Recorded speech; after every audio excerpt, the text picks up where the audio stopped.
I am live on YouTube. I actually didn't even know I can go live yet, so I wanted to pop on here real quick, just because, I mean, why not at the end of the day? Probably won't get too many viewers in here, if any at all, but that's not the point. I wanted to come on here just to be able to see what this live is about. I mean, obviously, I got Instagram Live, and I know what that's about. But now that I got YouTube Live, oh yeah, it's gonna get really good here. So if anybody pops on this channel, don't even worry about it right now. I literally wanted to do this just so I can see how it works. And as I guessed it, I don't have an audience, but it don't matter because I have a YouTube now. Well, I have a YouTube that I can go live now, and that's all that matters. That's the great part about it. And after this video, what I'm going to do is I'm going to see if this video can actually get posted. Because if it can, then what I'm going to do is I'm going to start shooting live content and just posting it onto the page right then and there, making it simple and easy for me. But the only thing is I want my editor to be able to go back and add the captions, add the little effects, the visuals, things of that nature that she does. That makes my videos look really great. It is very important when you get into entrepreneurship that you form alliances and partnerships and hire the right people, because they do really great work. And without your team, you're a one-man show or a one-band show, and it's very tough to do it by yourself. I have a really great editor. We recently just lost our graphic design girl. She's going on to bigger and better, so we're really excited for her and the things that she's gonna do in her career. And we still have a relationship. She left on a good note, 2 weeks notice and all. You know, she's just ready to really branch out and do her thing, and that's something that we're really excited for her for. We're excited to see where her career goes, and it's really great because we still maintain a really good relationship. There was nothing severed by the ending of the relationship, which is actually that should be actually a life thing. That should be a life hack. Why, when we end relationships with people, a lot of time it's because it's for a negative reason. That's deep. I don't even think I want to go that deep, but I guess that's where this conversation has is headed. Wow. Anyway, we need to check on our old relationships, not in that manner, but we need to reflect on our old relationships and how they ended, and ask yourself why, and why were they negative. I know this isn't a channel like that, but that was kind of deep. So I just made new content for you guys. Matt, what's going on? You're actually my first viewer of the live stream, because I didn't even know I could go live. So Matt, you're the first person to pop on here, and I appreciate you for being here. I actually just made some fresh content talking about how my company was able to make $200,000 last year doing credit repair, which I guess credit repair is like a taboo subject, because a lot of people are like, does it really work? Or, you know, are they really repairing your credit? Things of that nature. They don't say that about my company, but just the industry in general is kind of like a gray, shady area. At least that's what I've seen thus far. But I've been able to help a lot of people, and we've been able to make a lot of money doing credit repair.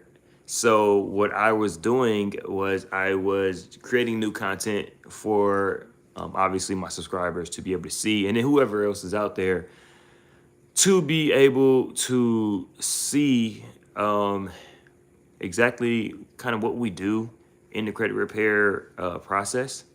So I bank with Wells Fargo. I'm looking to leave them because they suck. Yo, Matt, I've actually heard that about them. What's Good Bank in Charlotte, North Carolina. Actually, I've never even been to Charlotte, North Carolina, but Navy Federal is always a great credit union to go with. Wells Fargo, obviously you said they suck. Bank of America, which I'm hearing negative things about Bank of America right now as well. due to the fact that people's money just ended up missing. What was that, like a couple weeks ago? So Truist, I like Truist Bank. If you got, do you guys have Truist in Charlotte? Yeah. Go to Truist. Truist is really good. Now, my content is kind of old. Obviously, I got into Truist kind of soon as they were merging from what was it? What's the bank? I can't think of two banks' names right now. Oh wow, yeah. If the headquarters is there, you should be in really, really good hands, especially if you have a business. But anyway, oh, SunTrust and BBC, BBT, BBC. Oh man, that's crazy. So SunTrust and BB&T merged to make Truist. Y'all got two people on here now. I don't know who the second person is. Oh, they just left. Anyway, you want to bank with Truist. Truist still have really, really good products. Like I said, when I made that content, that was like really, really early. So some of the things have changed as far as who they pull from. I know right now they're pulling from Equifax, and right now when they pull your credit, they pull your credit for each product. In the beginning, it wasn't like that. In the beginning, you can go in there and get multiple products. Sometimes without even a hard pull. If it was a personal account, you can actually get credit cards with it with a soft pull. They did it what they call an internal pull. Now they're making you get your credit pulled through Equifax, which still, you know, that's no problem, no biggie at all. But just things change. And I like to say that for all of my followers, if I decide to leave this video up, that hey, things change in this industry. When you're going to banks and you're getting, plus they offer $400 bonus as well as opening a checking account. My wife had Chase. Yo, I like Chase too. I actually we have a relationship with a banker in Chase. Yo, Matt, I'm glad you popped on here, man. I guess you're getting like a one-on-one consultation type of thing here. Chase is really good. The thing I don't like about Chase is they have monthly fees if you don't have over the minimum amount for the accounts.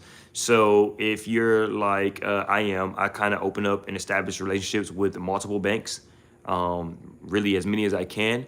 I don't want to have to worry about a monthly service fee or whatever coming out, especially if it's one of the banks that I'm not really leveraging or utilizing. Now, my wife actually uses Chase a lot.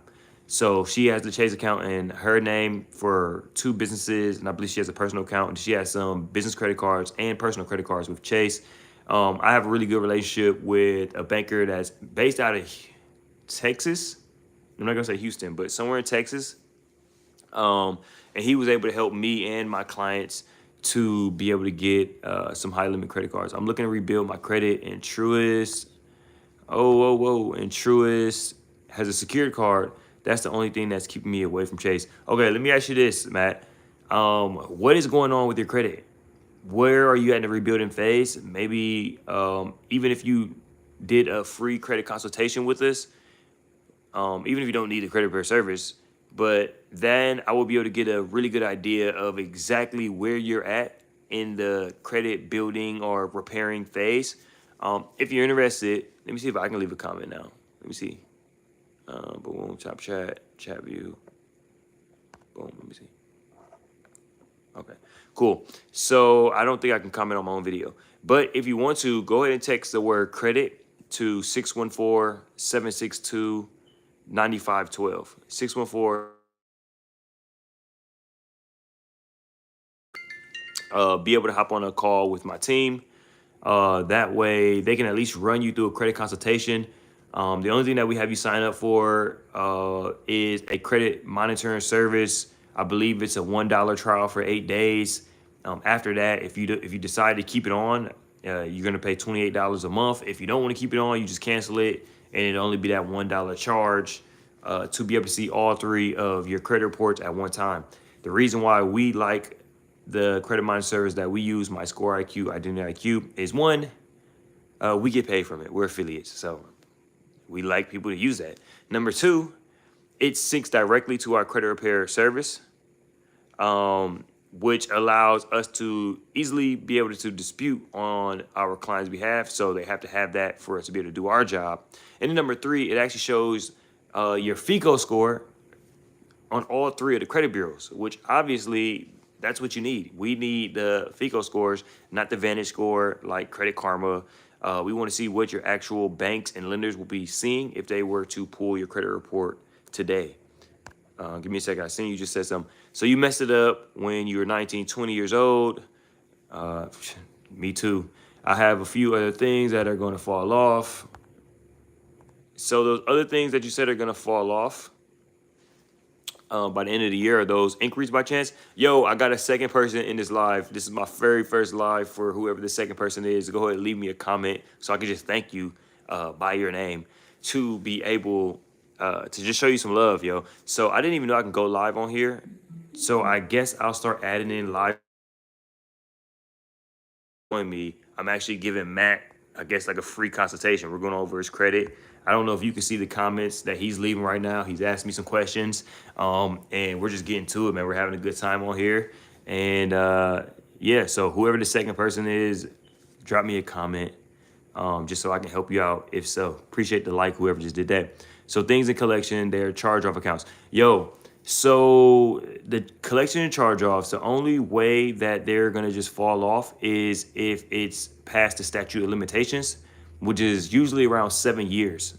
And then it's 7 years since the last time the account has been I don't know the terminology for it, but anyway, say if anything happened with that account and you responded to it, that 7 years starts over. So if you made like a payment, if you left a comment on there on the account for whatever reason, it won't come off. But what I will say is typically it's pretty easy once it goes past 7 years to get the credit bureaus to be able to remove those items off. All you can do is write a letter to each of the credit bureaus saying, hey, this account was ended in, go to the last account ending or last activity. You can see that on your credit report. Yo, I got 3 people in here. Let's go. This is my first live session. I didn't even know I can go live up until just this moment. So I was like creating content for you guys, for all my subscribers, and I just decided to go live. Now I got 3 people in here. My guy, Matt, has been asking me questions. He's basically getting a free consultation about credit, funding, whatever he's asking. Yo, Chase Ray, what's going on, Chase? What's going on? So I was originally talking about the credit repair business and how we were able to make 200K doing credit repair business. Startup was probably $5,000. And then we started adding automations, which probably added another 7,000. So we were all in this business under 15K. And in our first year, we did 100K. This year, we did 200K. And we're looking to grow, scale this thing out. Let me see. Boom, boom, boom. What was my last comment? Top of the chat. Let me see what we got here. Boom. Have a good day, man. Get back to work. Yo, Matt, appreciate you, man. If you're not subscribed already, subscribe to the channel. Follow me on Instagram and all that good stuff, man. And, you know, maybe we can further this conversation. I think that would be a great thing. Yo, so for my other 2 people that's on here, let me see. I think my man's name was Chase. Chase Ray in the building. Yo, Chase, what do you got for me, man? You got some questions? Because originally I was going to come on here because I was actually shooting more videos for you guys.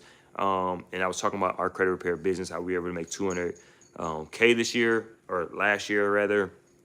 And I was just showing some of the processes behind the scenes. But like I said,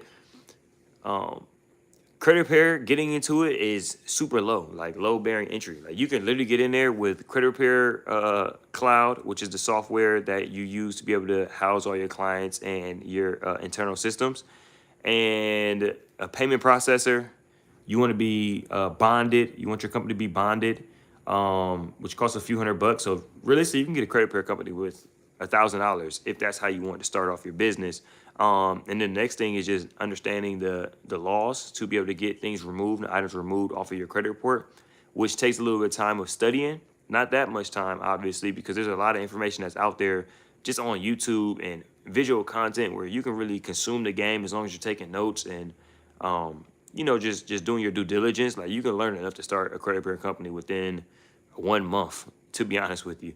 As long as you're marketing great and you're getting great results for your clients, they're going to keep coming in and they're going to refer other clients. We actually are starting to have repeat clients that we cleaned their credit up and they went out there, got funding, jacked it up, and they're coming back to get cleaned up for a second time. So getting into the credit repair business in the space is very, very easy. You don't even need to be licensed to get into space at this moment. And I know credit repair has been a gray area because some people think it's a scam, some people don't think it works, some people in general think they can do it by themselves. The problem is the people that think they can do it themselves, if they don't know the proper ways to be able to dispute items off of their credit report, they're gonna get nowhere fast. They're gonna be spending a lot of time. It's not really a lot of money because the only thing you're doing is sending out mail. There are ways that you can get things disputed over the phone. There are ways you can dispute things online. We shy away from disputing things online because we want to keep that paper trail with our clients and for ourselves whenever we have to dispute things. But doing it online, also, it kind of hinders you at some point because there is some rights that you actually give up when you dispute online. I don't know the specific rights and things of that nature, but you will notice in the fine print whenever you dispute online with a credit bureau, they're gonna have some fine print. If you read that whole fine print, it pretty much says if you dispute online, you're losing some of these rights to be able to these some of these consumer rights. Basically, you're opting into it. So that's why our company does snail mail. I'm actually sitting in front of here. I got about 100 letters in front of me right now that are about to get posted to be sent out. And other than that, man, you guys, the marketing, you set the company up, and then your back office. Like, there's three main things to the credit repair business: understanding the consumer laws and how to dispute. Y'all got three people in here. Yo, if you're a new person in here, I just want to say thank you. Thank you to all my subscribers. You haven't subscribed, I don't even know how you found this video because this is my first time actually going live, because I didn't even know I can go live on YouTube yet because I'm still growing out my page. I mean, I've been here. My page says it's 3 years old, but realistically, I've been here for about 8 months now. I had some old content back in the day that I was working on, put it down, and then now I kind of picked it back up. I'm not as consistent as I would like to be on YouTube just yet. To be honest with you guys, man, I had a rough ending of 2022, man. I was dealing with some health issues. I was also dealing just with a lot of things, and I wasn't able to stay as consistent as I should have been and as I started when I first got back on my channel. But now I'm back. I'm feeling great. Like I'm in high spirits. I'm ready for a great year. I believe that this YouTube channel is going to explode in subscribers, which I don't really mind because I'm just here to be able to provide value. I know that the game that I'm giving is authentic. I know that it's me, and I know that it's going to be helping people. So as long as I'm doing that, I don't care if my subscribers stay the same or if we get to 100,000. But my goal is to grow this page, man, as much as I can. My goal is to be able to provide as much value to you guys for absolute free as much as I can. And also my goal is to get you guys to join my free Facebook group so that we can all be in a community. And instead of asking 100 comments, 100 questions in the comments under the videos, which I enjoy answering them, I would really like you guys to be asking those questions inside of my private Facebook group. That way, everybody that's in there can learn from each other, and we give people the opportunity also just to be able to promote, not their businesses, not those type of pages, but to be able to promote what they're learning. Boom, boom. Chase Ray, hey, I appreciate you, man. Appreciate that you have your notifications turned on. We actually are dropping very, very soon. If at the top of next week, we got a couple more videos that we're going to drop. Yo, real quick, for the three people that's on here, though, what type of content would you like to see? Because obviously I do a lot of funding. I speak on just entrepreneurship in general. And I would like to say being an entrepreneur is not easy. This is, sheesh, year 8, maybe for me as an entrepreneur. I was dead broke until 2 years ago, until 2020. I was dead broke. I was operating in the hole. We weren't making any money. It was a very tough time for us, but we persevered. I went and got a job, as you can see in the beginning of my YouTube page. You see me driving trucks. I actually bought a truck, and then I ended up driving for another company for about 6 months, and I got the opportunity of my life. And when the opportunity came, we seized the moment, man, and we made our first 6 figures in our brand new company within the first 8 weeks. It was amazing. It was great. Growth was great. And yeah, it was just a beautiful thing because, after starting all of these companies, having all these different ideas, it was just really good to see one work.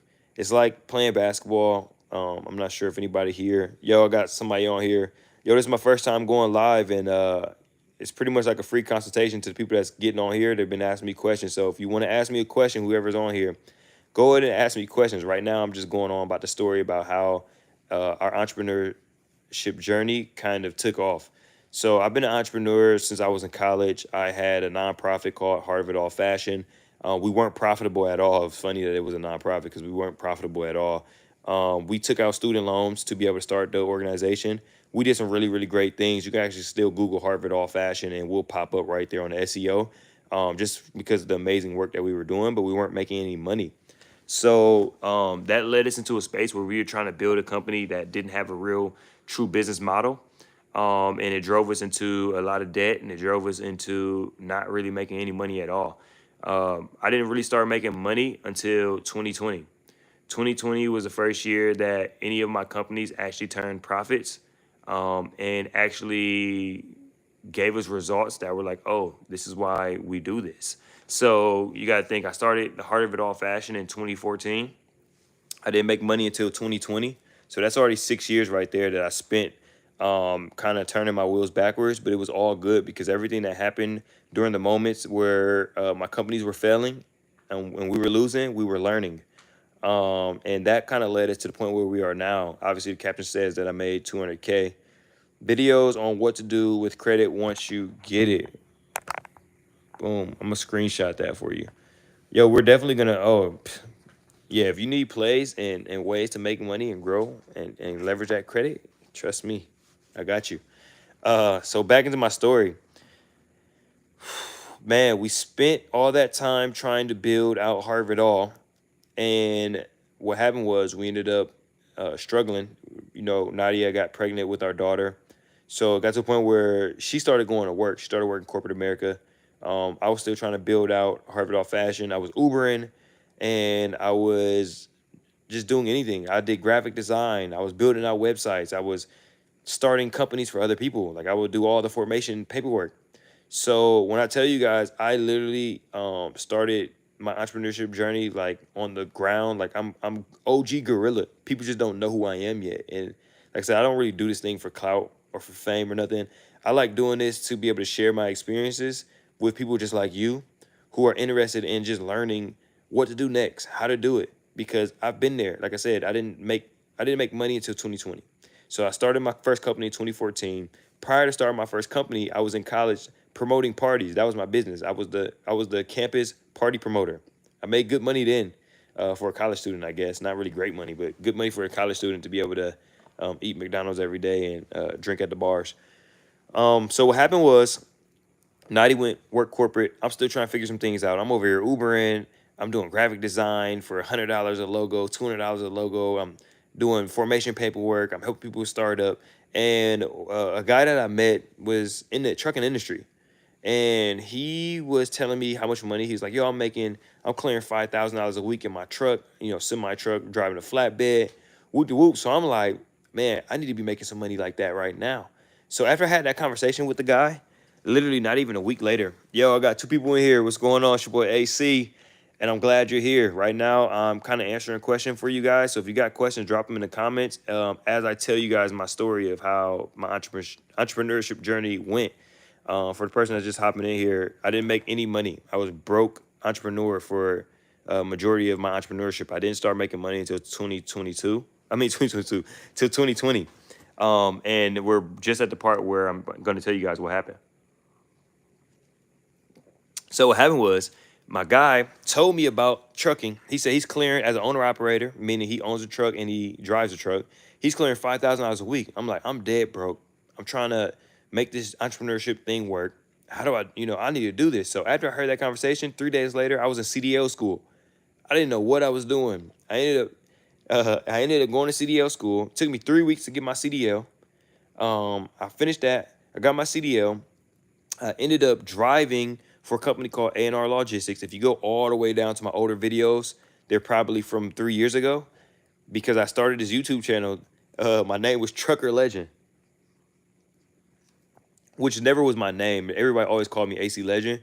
but I wanted to build a brand on YouTube. That's what I was thinking, separate than myself on Instagram, because I just, one, I was kind of embarrassed I was driving trucks, and then two, like I didn't want to be trucker legend. Like I just wanted to share my experiences on the road, um, from me getting my CDL, going through that. I just wanted to share that experience. I didn't do a really good job at keeping up with it, as you could see, but I left all the videos there. There's probably like 3 or 4 of them. I think the channel would have been a hit too if I just stuck with it, but I didn't. That's pretty much like everybody, right? You think you got a good idea and it sounds really good, and you start doing it, and then you stop, and then you think back on it after you stop, like, oh, if I'd have did this, I probably been here, right? So it's one of those situations. So I was driving this truck, right, for A&R Logistics. You guys are getting my life entrepreneurship story. This is great. I started driving that truck for A&R Logistics. I hope this is motivating for some of you. Hopefully, for the two of you that's here with me now. So I was driving for A&R Logistics as a company driver. Oh, I skipped the part. I got my CDL. I went out and I bought a truck. My mom gave me a loan for 15,000, and then my girlfriend then, which is my wife now, Nadia. I was already learning about credit and credit stacking, so I got a bunch of credit cards in her name, which she allowed me to do it, and 0% interest, of course. And I took that money and I went and bought a rinky-dink ass truck. The truck was terrible. It needed to work. Like I bought a truck for like 15 grand, and it probably needed another 15 grand to even get on the road. So hindsight, looking back, I should have just spent 30 grand on a truck that was road ready. Especially back in those times. Back in those times, you can get a $30,000 truck. That's like today you would pay $60,000 for a truck that I would have paid $30,000 back then for, because of just the market, right? The truck rates had just went sky high after COVID. Anyway, I bought this truck. I couldn't get it on the road. I ran out of money. The credit card, like I spent the money my mom, about the $15,000 loan. I spent it. Then I'm getting repairs on the truck.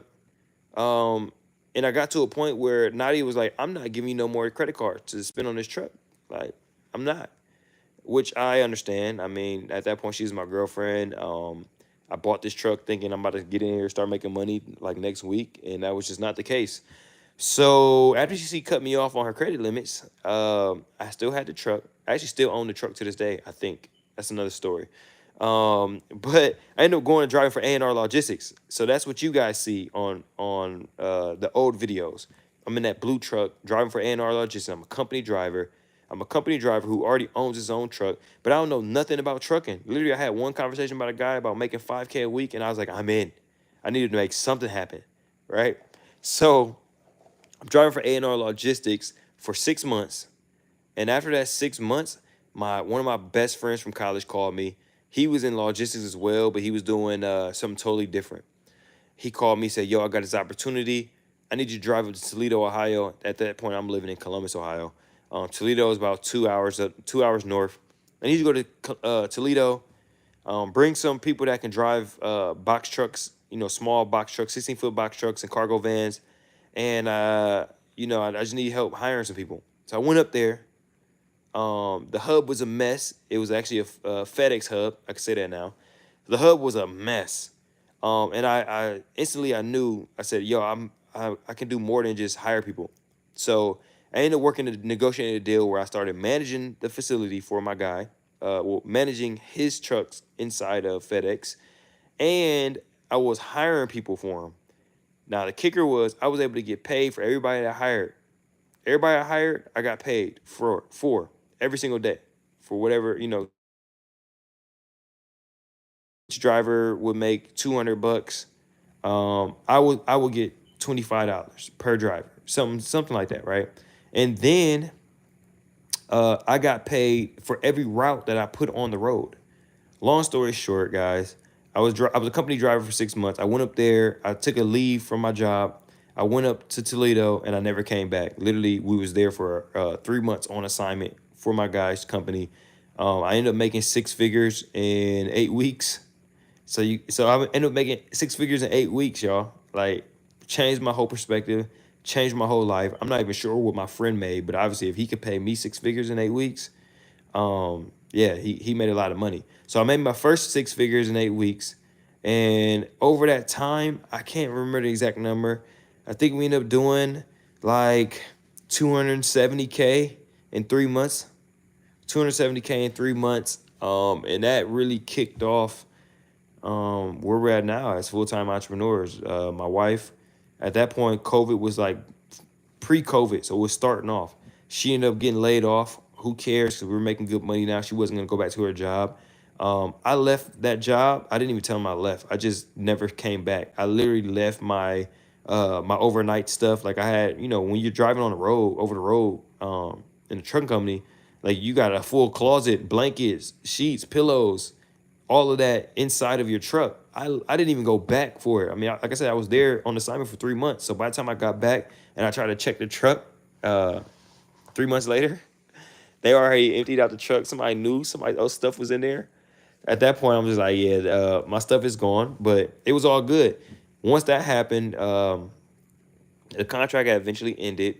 Obviously, we made some good money, and then we started investing into these different mentorships. So we did Greg Parker's real estate mentorship. I did Alex Good Energies trucking portal and dispatch portal. I did recession proof and some other ones that aren't really as popular, or people that have like clout, but the people that are really in the field doing great work. And we started investing into our education. And once we started investing into our education, that's when we really started getting a grasp of just, okay, how do we want to utilize these vehicles to try and help us build wealth?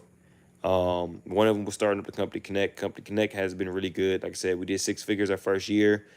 We did 200,000 last year. We should be definitely well over that this year. The goal for us in general is to gross $1 million. So I would be very, very, very, very, very excited if I were able to hit the $1 million goal. I also want to own $1 million worth of real estate, which isn't that hard. I mean, think about it. Each home probably costs $200,000 on average. And that's not really a big house. So that's only 5 homes. If I can own 5 homes, I'll have $1 million worth of real estate. I'll be very, very happy. And if I can see $1 million come into our bank accounts, make me excited. The next goal would be netting $1 million, where I actually have $1 million made in 1 year. But yeah, man, God's been good. He's been blessing us. We've had ups and downs even thus far. Making money, we're still spending money. We're losing bad investments, things like that. So it's not all good glitz and glamour, but at every level, man, you're gonna fight different, just different challenges. So even when you're making money, there's still challenges. You're still gonna take L's. You gotta take them L's and just them losses, turn them to lessons, and learn as much as possible from them. So that's why I'm here. I'm just documenting my process. I think my page is gonna shift more to some vlog style of entrepreneurship to give people the real insight and a true insight of just entrepreneurship, at least from my lens and my perspective, because obviously everybody's journey is going to be different. Everybody's journey is not going to be like mine, but for the people who resonate with me, I think it's going to be very beneficial. So you're going to start seeing videos of me just vlogging meetings, having conversations like this, where I'm just talking to the camera about entrepreneurship, journeys, things of that nature, right?